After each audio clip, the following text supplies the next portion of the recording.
எல்லாருக்கும் வணக்கம். முதல்ல இந்த படத்தை இந்த அளவுக்கு கொண்டு வந்தது காரணம் எங்கள் இயக்குனர் சிம்புதேவன் சார், அவருக்கு நான் நன்றி தெரிவிச்சுக்கிறேன். அப்புறம் தயாரிப்பாளர், அப்புறம் என் கூட நடித்த நடிகர்கள் எல்லாருக்குமே நான் நன்றி தெரிவிச்சுக்கிறேன். அப்புறம் ஊடகங்கள் உங்களுக்கு எல்லாருக்குமே நான் நன்றி தெரிவிச்சுக்கிறேன். ஏன்னா நான் வந்து இவர் சொன்னார், இவர் பேச ஆரம்பிச்சிடலாமான்னு. முந்தா நாள் வந்து நான் என்ன பண்ணேன், குற்றாலத்தில் ஷூட்டிங்லேருந்து 10 மணி நேரம் கார்லேயே ட்ராவல் பண்ணி போய் தான் நம்ம ப்ரொமோஷன் அந்த காலேஜில் வந்து ப்ரொமோஷன் பண்ணது நான். சரிங்களா? எல்லா கம்பெனிலும் எல்லாருமே எல்லா டைம்லையும் அட்ஜஸ்ட்மெண்ட் பண்ண மாட்டாங்க. சரிங்களா? என்னோடய சுச்சுவேஷனில் அங்கே அது மாதிரி மாட்டிட்டேன். ஏன்னா அந்த ஹீரோனிக்கு வேறு கல்யாணம் ஆக போகுது இன்னும் 2-3 நாளில். அதனால் அவங்க பேக் பண்ணி சீக்கிரம் போகணுன்னு சொல்லிட்டாங்க. நான் அதனால தான் திரும்ப அவங்களுக்கு முடித்து அனுப்பிச்சிட்டு நான் திரும்ப நாங்கள் ஷூட்டிங் போனோம். அதனால் நீங்கள் எல்லோரும் யாரும் என்னை தப்பாக நினைக்க வேண்டாம். எப்போவுமே உங்கள் சப்போர்ட் எனக்கு வேணும். ரொம்ப ரொம்ப நன்றி. ஜிப்ரான் சார் வாங்க சார், மியூசிக் டைரக்டர், மதுமிதா எல்லோரும் வாங்க. ரொம்ப ஹார்ட் ஒர்க் பண்ண படம் இது. நீங்கள் தான் எடுத்துன்னு போய் தேட்டரில் இது பெரிய அளவில் கொண்டு போய் வெற்றியடை செய்யணும். ரொம்ப ரொம்ப நன்றிங்க. எல்லோரும் ரொம்ப நன்றி. மன்னிச்சிருங்க இதை லேட்டாக இருந்தால் ரொம்ப சாரிங்க. தேங்க்யூ.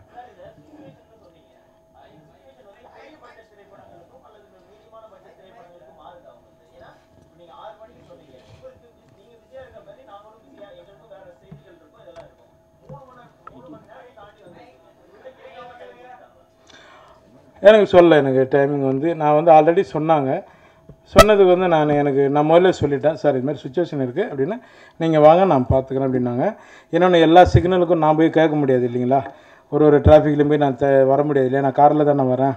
அதனால் அவ்வளோ வேலை இல்லை எல்லாமே அதுதான் உண்மை. ரொம்ப நீங்கள் சொல்கிறது எனக்கு நல்லா புரியுது. கொஞ்சம் நிதானமாக கேளுங்க. உங்கள் கோபம் புரியுது. சரிங்களா? அதுதான் நான் மன்னிப்பு கேட்டேன்ல உங்கள்கிட்ட. இல்லை இவரோட எல்லா படங்களுக்கும் வரல. ஒரு நிமிஷம் சார். செந்தில், இது வந்து யோகி பாபு சார் கண்டிப்பாக கலந்துக்கிறேன்னு சொன்னதுனால மட்டும்தான் இது விழா நடந்தது. பத்திரிகையாளர்கிட்ட விழா இது மெசேஜ் அனுப்பும் போதே யோகி பாபு சார் வருவாரான்னு கேட்டாங்க. நான் யோகி பாபு சார் வரமாட்டாரு, யூனிட் மட்டும் இருக்கலான்னு நாங்கள் பொய் சொல்ல விரும்பல. யோகி பாபு சார் வருவார். 6 to 9 டைம். இப்போ உங்களுக்கே தெரியும், இன்னைக்கு பல நிகழ்வுகள் சொல்லி 2.5 மணி நேரம் 3 மணி நேரம் தள்ளி நடிச்சிருக்கும் போது நீங்கள் எப்பவுமே எங்களுக்கு சப்போர்ட் பண்ணியிருக்கும் போது இது தவிர்க்க முடியாத சூழ்நிலை. அதனால தான் லேட் ஆகி தவிர யாருக்கும் எந்த இன்டென்ஷன் எதுவுமே கிடையாது. நீங்க பெரிய இப்போ நீங்க சொன்னீங்க இது சின்ன பட்ஜெட் படம், பெரிய பட்ஜெட் படங்களுக்கு இதே மாதிரி பெரிய பட்ஜெட் படங்கள் சமீபத்தில் நடந்த எல்லாத்துக்குமே நீங்க எப்படி அட்ஜஸ்ட் பண்ணி சப்போர்ட் பண்ணீங்களோ அது மாதிரி இதுவும் மன்னிச்சிருங்கன்னு அவர் சொல்லிட்டாரு. அதனால தயவு செஞ்சு சப்போர்ட் பண்ணுங்க, அவ்வளவுதான். மற்றபடி இது தாமதத்தை நியாயப்படுத்தவில்லை, தாமதம் ஆகிவிட்டது. ஃபர்ஸ்ட் நாங்கள் யூனிட் வச்சு மட்டுமே பண்ணலான்னு சொல்லும் போது யோகி பாபு சார் சொன்னார், இல்லை சார் உங்க டைம் என்னன்னா சார் 6 to 9 போல் 6 to 9 வர முடியாது, நீங்க பிரஸ்ல ரிக்வஸ்ட் பண்ணுங்க, அவங்க இருக்கிறாங்கன்னு சொல்லுங்க, நான் வந்து அவங்க சாப்பிடும் போது சாப்பிட்டு முடியறதுக்குள்ள வந்து ஒரு ஹலோ சொல்லிட்டு போறேன்னு சொன்னார். அது சொல்றதுனால வந்துடுறேன்னு சொன்னார், வந்தார்.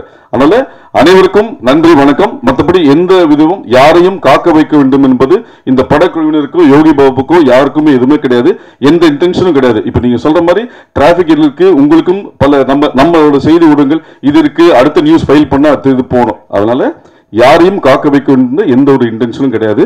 எங்களுக்காக வெயிட் பண்ணியிருந்த அனைவருக்கும் நன்றி, வணக்கம். நன்றி, எல்லாருக்கும் நன்றி. தேங்க்யூ.